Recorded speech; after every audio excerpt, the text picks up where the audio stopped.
Jack, can you get that? Jack, get that thing on the windshield wiper yesterday? Okay. I was. Oh, you're trying to make it awkward. All right. Yep. Hey, real quick, here's what we're going over today. We are going to cover how to find the intersection points of two intersecting lines. We're going to try to review everything we did yesterday with this one problem. Okay, so the idea is that we're still in section 3-4. This is one of the last times we're going to see this. I'll give you a little bit of time to work maybe tomorrow and Thursday, but we're going to start reviewing for the chapter test starting tomorrow. The reason why is that this is the last section. You guys have done lines, we've done all the parallel lines and all the angles that are involved in them. This is really one of the last things we need to discuss before we move on. So again, what we're doing here is we're talking about lines. In fact, we're talking about more importantly, intersecting lines. Now, I didn't say parallel or it didn't say perpendicular. Perpendicular, yeah, they do intersect, but they don't have to be perpendicular in these cases I'm giving you. Okay, so these are just intersecting lines. The big thing that we discussed yesterday, and the thing that I want to talk about and I want to review today, is the different forms of linear equations. Okay, so the different forms. We had three forms as of yesterday. We had slope-intercept. Now, if you don't remember what slope-intercept is, that was the one where it's y equals mx plus b. We talked about the uses of that yesterday. Is when they give you a formula, you can immediately go graph it. The problem is today, I'm already going to provide you with the graph. So this one will not be used. Because this is the one that if you need to take some type of formula and you want to go graph it, this is the one you use. So you rearrange to that form. Remember, on this form, m is slope, b is where it touches the y-axis. That y-axis going up and down. So that's why the two numbers are important. The x and y are just variables. Now, the other two are actually insanely useful. These are the ones that we're going to spend the most time on today. Number two is called the point slope form. That's the goal. That's the go-to form today. This is the one where on point slope form, you're given a graph and you need a formula, which is exactly what we're going to be starting with today. Now, the formula is actually kind of complicated looking. Here it is. All right, there's your formula. On this formula, m is slope, just like always, you can just count it with your fingers. The x1 and the y1, yes, those are ones, they're not commas. These are the actual numbers that are on your graph. It's one of the coordinates that's on the line. So that's going to be our go-to version today. That's what we're going to be looking at. So the goal today is to do one example, give you some time. If we need to do a second example, we'll do that. But I want to make sure you get time to at least practice this. Now, the third type, and this is the one we're going to use at the very end, is called standard. Standard is really great for when you have a system and you need to solve that system. Okay, so that's standard form. The idea is that it's ax plus by equals c, where the a, b, and c are just random whole numbers or integers. They can be negatives. But they're not fractions, they're not decimals. Okay, questions, comments about the three forms, what we're doing today. Now, obviously I'm going to put a star next to them. These are the two we're working with. That's the ones you need to get good at. Now, obviously, on test day, I will test your knowledge on whether you can graph, whether you can change to point slope form and change it back to standard and all that good stuff like what we're doing today. So there's a couple different things you need to know. Okay, questions, comments about section, or the notes we took yesterday. Okay, what you need to do right now, you need to draw a mock graph on your notebook paper. So I'm going to put the coordinates where you need them. I will provide you graph paper if you'd like it today, just so you can get kind of a rough sense of where this thing's going. I'm not requiring that you need a graph today. I think it's easier if you do have a graph. So, but here it is. So our first coordinate here is -5, 0. So this is what you're going to be provided today. So this would be like line number 1. They'll give you the coordinates for it. So -5, 0 and 3, 2. Okay, so that's going to be like one of your examples. That's one line. The other line, I'll put it in a different color. Let's go line number 2. They're going to give you their coordinates for it. So the coordinates for this one is -2, 4 and 1, -5.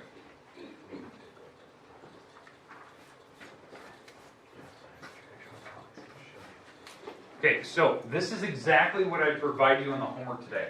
They're going to give you random coordinates to draw lines. I will give you graph paper if you'd like, so you can go graph it, so you can see kind of what it looks like.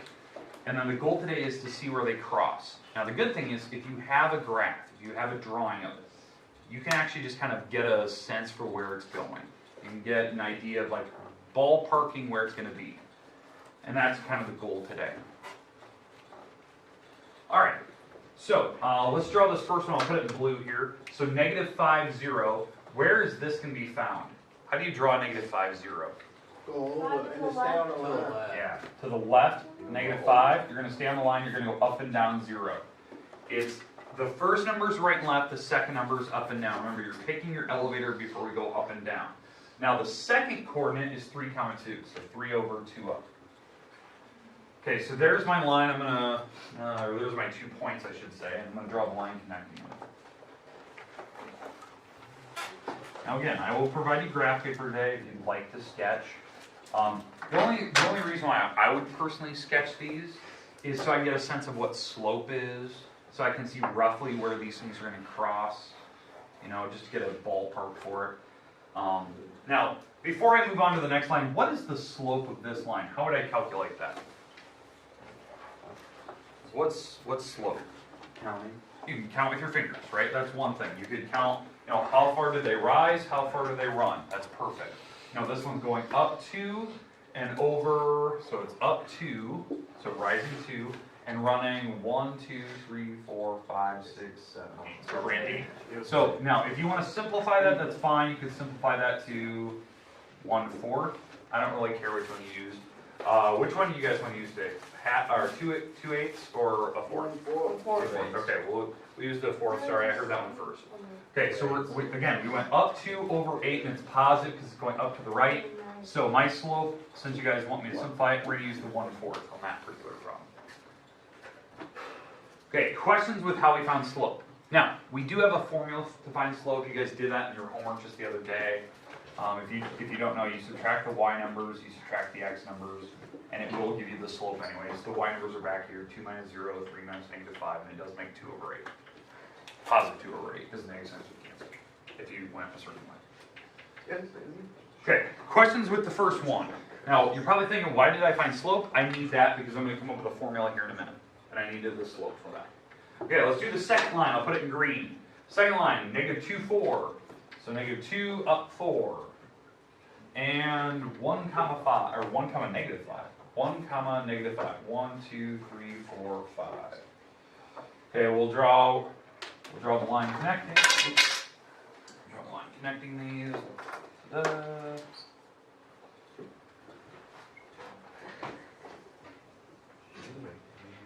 Okay. Boom, boom. Okay. We'll find the slope for it, because I just drew the green line. So let's count how far they're rising and dropping. We're actually dropping, so this can be negative slope. Negative slope. We are definitely going down and to the right. Okay, 1, 2, 3, 4, 5, 6, 7, 8, 9, and over 3. So dropping 9, running 3. Now, what does that simplify into? Negative. Say it again. Negative? What's 9 over 3? Say it again. What does 9 over 3 simplify into? -3, 1. Yeah, there you go. I heard it, but some people are saying the wrong numbers. -3 over 1. I'm going to simplify it. You do not have to do that today. You can leave your fractions however you find them. Now, I know that number is -3, but I'm going to leave it. Okay, again, you have to count how far it rise. So in this case, it's dropping, and then how far it's running. Okay, so it's -3 over 1. Now, are these perpendicular to each other? Are these perpendicular? No. No. No, They're not. Yeah, their slopes are not switched. What I mean by that, it's not a reciprocal of the slope. The slopes aren't perfect slopes of each other. If it was -4 over 1, yeah, they'd be perpendicular. Now, I know the picture's deceiving. It really looks like it. It's close. It's about as close as you can get. Okay, now, where does it look like they're crossing? -1, 1. -1, 1. Okay, so that's kind of the idea. This is what we're trying to find today. We are trying to prove that that's where they are crossing. That is the point of intersection. That is what your homework's all about today. Okay, that's what we're gonna try to find. It really looks like it's right there, but we have to prove it. It could be decimals. So let's actually walk through this example. Okay, does everyone have this example written down so far? Yep. We're good? Okay. First step we have to do on these problems. We have to convert this to a formula. We have to get a formula for these two lines. So for the blue line and the green line, that's why I found slope right away. Because I have to go to this form. When you have a graph and you need a formula, this is the one you go with. Because all you need is slope and you need one of the coordinates that's on your graph. So I'm going to write that formula down. So y minus y1, n x minus x1. This is called point slope form. It's when you have a graph and we need a formula for it. Question? What's that one for? Like, The ones that are right next to the y and the x just mean that those are different variables than the other two. So like this x is different than the x that was right in front of it. This y is different than the y that's in front of it. These are the ones that get numbers plugged in. These don't. The other two are variables. Okay, so let's do the blue line first. I'm going to try to color code as we go. What is the slope of the blue line again? 1/4. 1/4. I'm going to plug that in. So this is my slope. So it's 1/4. Now I'm going to have x minus a number, and I'm going to have y minus a number. Now the numbers I'm going to plug in into that x1 and y1 location. It has to be one of these two coordinates I provided you for the blue line. 3, So 2. Use 3, 2. let's pick the 3, 2. Okay. So let's go with 3, 2. It's kind of the easy one. And again, you always subtract whatever the number that I provided you. Now, if you pick the -5, 0, that's fine. It'll be x minus the -5 and y minus the 0. And yes, you have to subtract the -5. You always subtract whatever the numbers are. Okay, questions on how I set that formula up. That was the blue line.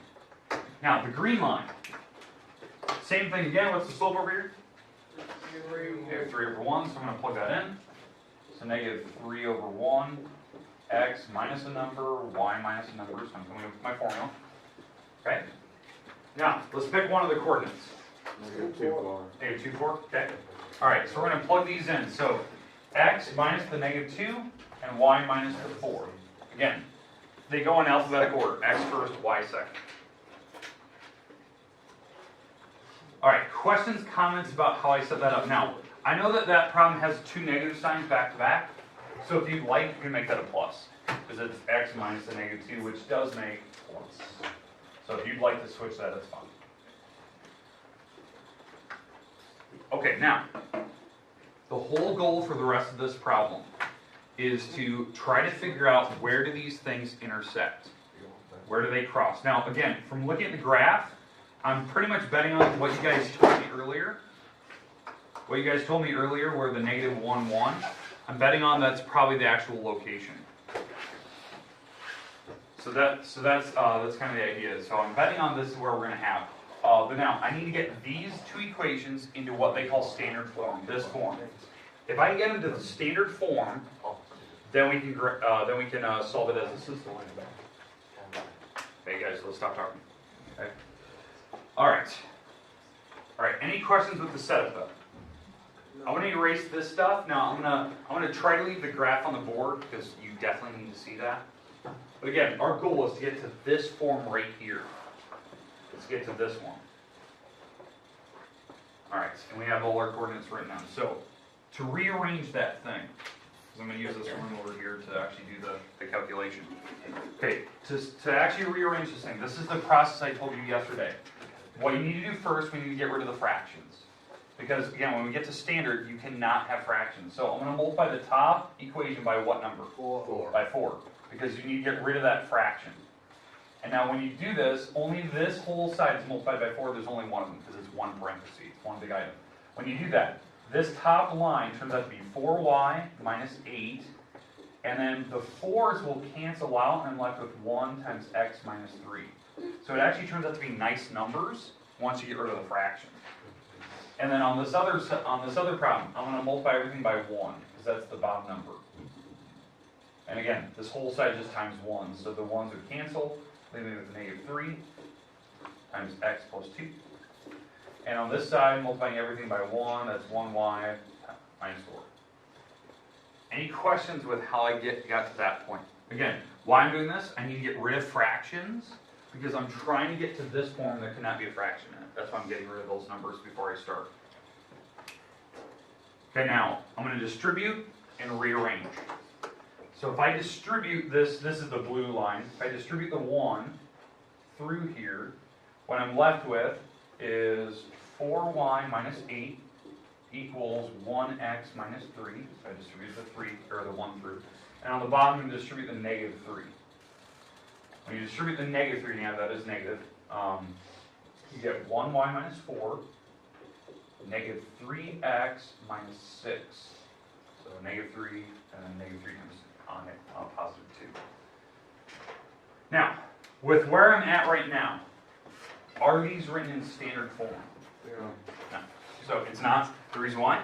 The x and y are not on the same side. And the other number isn't on the other side. So what I'm going to do now is take that line and let's move the x's across. And let's move these whole numbers to the other side. And when you do that, now it'll be in standard form. So usually I would do this all in one kind of swoop. I would start here, and then I could immediately jump to like the final answer, because I can distribute and kind of move things around in my head. So when I move that 1x to the other side on that top line, it'll become a negative 1x plus the 4y, and when I move that 8 to the other side, it becomes positive 8, and we have to subtract 3 off of it, which is 5. Again, when I move the 8, it becomes positive. When I move the 1x, it becomes negative. So then I simplified it. Now down here, I'm going to move the 3x, and I'll move the 4. So the 3x will now become positive, and I'll move that, I have the 1y where it's at, and when I move that 4 to the other side, it becomes positive. So negative 6 plus 4, which is negative 2. And again, if you're getting those numbers wrong, just type in a calculator. Negative 6 plus 4, if you're going to type it in. Some of you, like, the negative signs will like throw people off. So, okay, any questions with how I got to this point as of this moment? Okay, now, if I was grading this, like point-wise, I'm giving a point for both lines, did I get to the right equations? Did I graph them right? So that there's 4 points. Rearranging, there's another 3. So now we're up to 7 points per problem. And then we still have to solve this thing. So I'm thinking maybe 9 points per problem. Because you have to graph, you'd have to get the equation, you have to rearrange it to standard, and we still have to solve, which is the next 2 points. Okay, so let's do the system now. So now these are both equations. This is the top blue line, this is the green line. Because again, I've been stacking on top of each other the whole time as I've been rearranging. Okay, so we have to pick a letter. You can pick any letter you want. I don't really care. X is a good choice. So, yeah, they're already opposites. So good choice. We're going to pick the X's. I need to make them the same number. So what number do I want to make the X's? 3. Multiply the top by 3. 3. So yeah, so let's multiply the top by 3, just like you're saying. So we're going to multiply the top row by 3, so I have to distribute the 3 all the way through. So this is negative 3x plus y, 15. Multiply the bottom row by 1. It doesn't change anything because it's already a 3, so I don't need to do anything with that. And now, I should be able to solve this. So, because they're already opposites, that's the beauty of picking the x's. So I don't need to make one of the rows negative, they're already opposite. Now if they weren't, I'd have to make one of the rows negative. But now I can just add straight down. So if I add straight down, I get 0, 13y, and 13. And the last step, divide this over and you get 1. And we kind of said that. It was going to be 1 up for the y number. So far so good. Now what do I have to do with the 1? Plug it in. Plug it in. Now you have a ton of different equations written on the board here. Yeah, we have, we have 1, 2, 3, 4, 5, 6, 7, 8, 9, 10. We have 10 different equations written on the board. At some point, you just plug this y1 into any of them, and it will solve. So the one I'm going to plug it into, I'm just going to go into like, 3x. I'm going to go into like this one right here, because it looks easy. So 3x plus 1 times 1 equals negative 2. And again, I'm plugging into this equation, taking the y and plugging 1 in. So that's 1. Subtract the 1 across, so I get negative 3. And then divide by 3, and I get negative 1. And that's kind of what we said it was going to be. So these are my two coordinates, negative 1, comma 1. And we said that by looking at the graph. Now, here's the good news. Okay, I'm gonna leave this on the board for you today, so you can use this as reference. Every problem I made up for your homework today, every problem I made up, they will always be nice whole numbers for you. They will not be crazy decimals where they cross. They'll be perfect numbers like that. So, I'll give you graph paper. You only have 6 problems today. 6. But that's a lot of points. Think about that. I said it was about 9 points. So you're looking at a 54-point assignment. So don't say, I'll do it later. Okay? This assignment is due Friday because you're going to need time. I'm going to leave this on the board. Here's how you get to the homework today. You have to go to my website, mrward.org. So the address is up there if you can't remember it, mrward.org. You scroll down the page, it'll say geometry, and you click it, and it'll take you right to the homework. Homework's at the bottom of the page. It tells you your 6 problems that you have. You have 6 problems today. And I'll give you graph paper. So make your way to my website. We got one.